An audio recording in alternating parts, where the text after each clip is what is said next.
حضرت ابی بن قعب رضی اللہ تعالی عنہ سے روایت ہے، آپ فرماتے ہیں آقا دو جہاں صلی اللہ تعالی علیہ وسلم نے ارشاد فرمایا کہ وہ سورہ مبارکہ جس کی مثل نہ تورات میں ہے، نہ زبور میں ہے، نہ انجیل میں ایسی سورہ ہے، فرمایا وہ سورہ ام القرآن ہے۔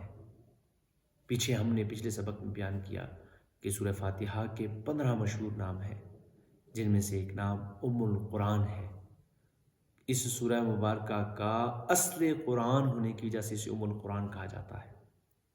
یعنی سورہ فاتحہ کو ام القرآن کہا جاتا ہے۔ آقا صلی اللہ تعالی علیہ وسلم نے ارشاد فرمایا کہ سورہ فاتحہ کی مثل آپ نے ارشاد فرمایا نہ تورات میں ایسی صورت نازل ہوئی، نہ زبور میں، نہ انجیل میں، یعنی یہ اتنی فضیلت اور شان والی سورہ مبارکہ ہے۔